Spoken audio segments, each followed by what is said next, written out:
Hello, hello. Hey, thanks for joining me, Gavin. We are here to talk about company culture today, as always. But what we do at Nectar is we really help companies build better culture. So, what better place to bring people together to talk about culture than a Nectar hosted little show here? So, we operate off of a framework that we call create because we think culture has to be created. It's not just going to happen. And that incorporates six pillars: connection, recognition, empathy, alignment, trust, elevation. Like it's just all these pillars that really help people grow at work. But I want to hear from you first, just a little intro and a little background on you. But then if you want to dive right into kind of what company culture or a healthy, good, positive company culture looks like and means to you. Yeah, absolutely. Thanks for having me. I'm super excited to be here. So I'm Gavin.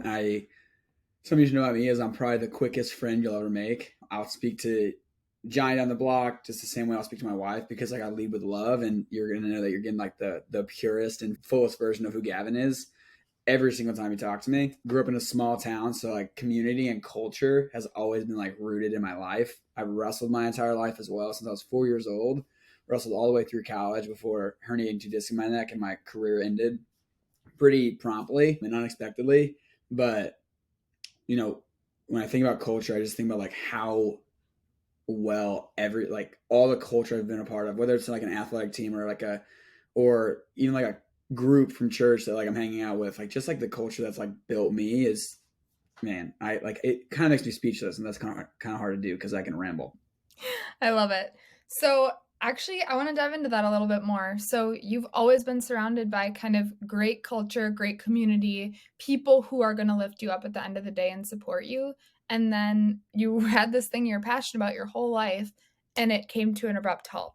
I feel like culture really Yeah. shines and community really shines when things don't go according to plan. You know, when you wanted to have the baby and you miscarry, when you wanted to wrestle forever and you have the injury, when you wanted to, things just don't go according to plan. So, I guess what would you say Yeah. from your experience, your culture, your community, how did they support you in that time? What did it feel like? What were some of the actions? What were some of the traits of the people around you? And then how did that bring you closer? Yeah, that's a great question. So I think about like there's two specific examples, not two specific examples, but from like one end of the spectrum to the other.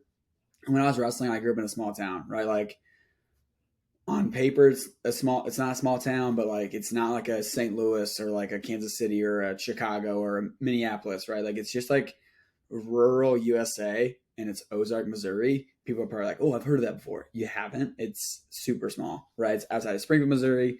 And the thing that I always just like found so much joy in is like whenever I was like wrestling or like running or like the common phrase of like grinding for success, like I felt like I was getting the recognition by having my name in the paper, but also it always followed Gavin DeWitt, Ozark, Missouri. Like I felt like a sense of like pride from where I'm from, and like other people started seeing that too.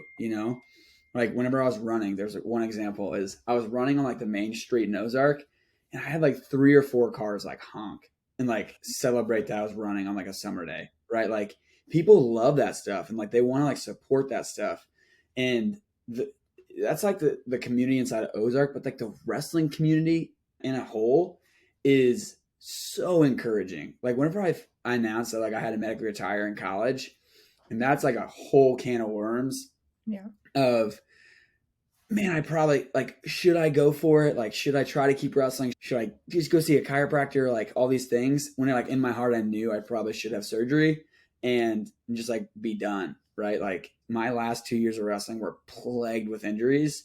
And it's like I kept like feel like the guy that kept like holding on to that. And the reason why is because of the people around me, right? Like in my senior speech, I talk about like, or just in general, like I think about like all the failures that I had inside wrestling and all of the great memories that came with that. But the root of that was the people that were around me, right? Like I went 0 into a tournament driving like 6.5 hours away just to go 0 2. But like the memories I have are of my dad, my mom driving in the middle of the night just to get us there, right? I think about like, going on an 18-hour road trip to go 1-2 at a tournament. Like I only won one match, but I think about my mom, my dad, my high school coach, who ended up being one of my best friends, and the time we got to spend together and like the experience we learned from that, right? Just the community that I had around me at Maryville whenever I herniated 2 discs in my neck and I was done. Like they made it very obvious that like although my tenure as a competitor was coming to an end, like it was just the start of who I could be as a coach and a teammate. And something that I've learned about myself through that process was like I was a good competitor, but I will always be a better teammate and a better coach because of all the shortcomings that I've like experienced. Yeah, it sounds like empathy is huge for you. It's huge for us. It's huge in the Huge. workplace. What comes to mind, first of all, when you think about empathy? And are there any times you've been met with empathy or met somebody else with empathy that's just been life-changing? I'm laughing because like my wife is the most empathetic person I know. Like she is so kind and loving and encouraging and understanding. Like I could go on and on about who my wife is, not only as like a spouse, but as a friend as well. Like she is so encouraging and empathetic towards like the people around her.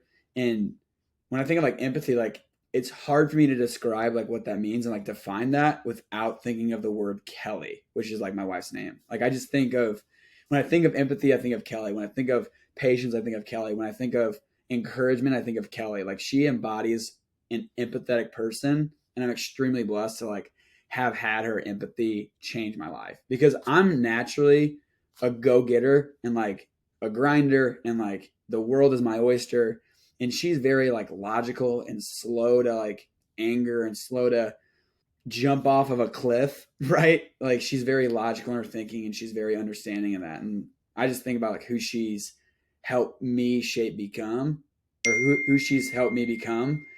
And I just can't not think about empathy without thinking about Kelly. I love it. So let's shift gears here. We're almost done, actually, but just a few more questions for you. When it comes to Yeah. workplace settings and company culture and some of those things, I guess my question isn't so much like what makes up a good company culture, but more so how do the employees operate when they're in a good company culture? How do they feel? How does work impact them? Not so much, what was created to make that culture great. Yeah. Great question.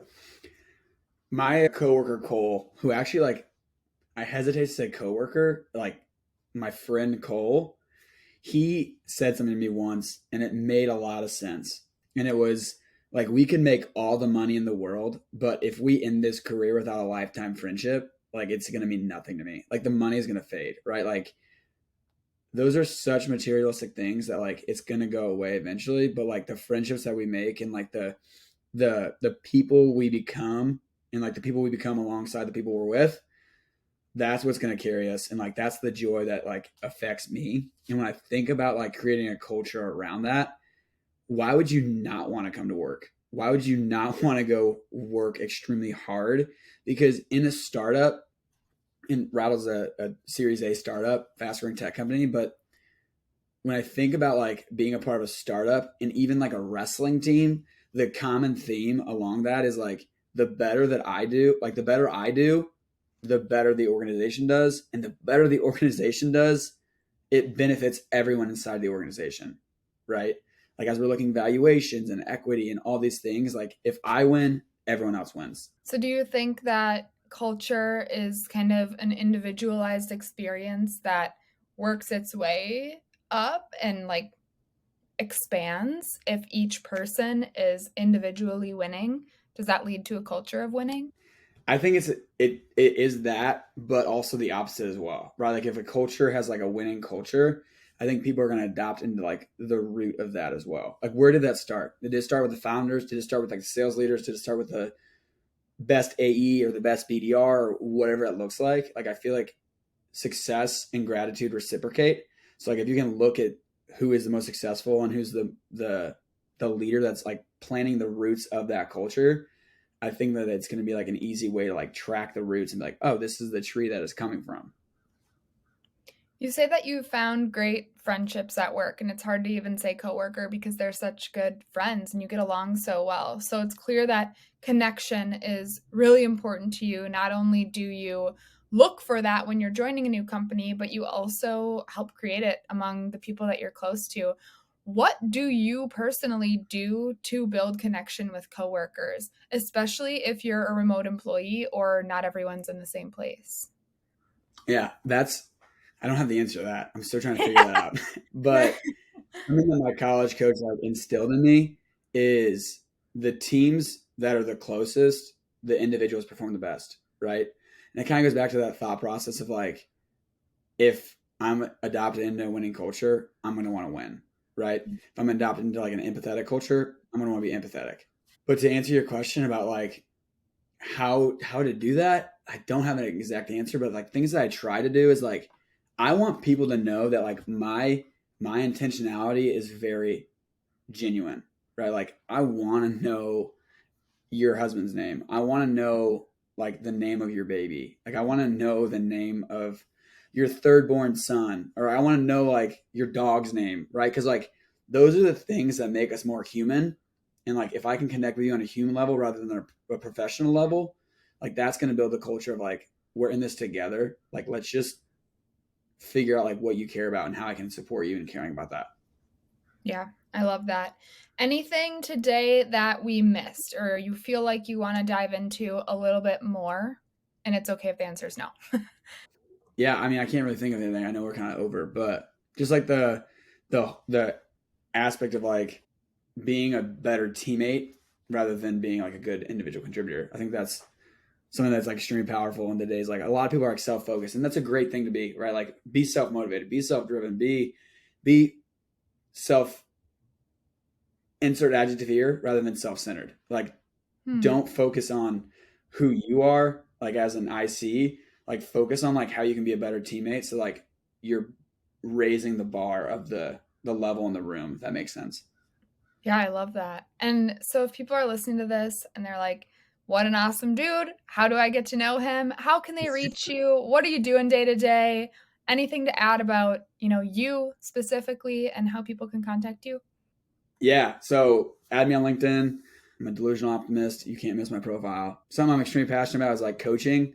Like I know this is like a weird thing to like throw out there, but like if anyone's listening to this and like they have their kids that are in wrestling or if they're in sports and they're kind of like hesitant on like what sports to do, like I'd love to be that sounding board. And if you have kids, like I had an hour-long phone call last night of like helping kids get recruited is something I'm extremely passionate about. Like I was a walk on at Iowa State that went to a division, like went to a starter in the next year.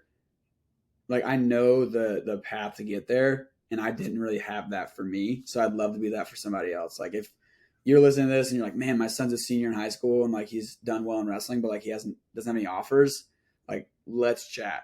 Feel free to message me on LinkedIn, text me at 417-840-3737. The best thing that a leader could be is available. So like there's my phone number. Go ahead and rip it up.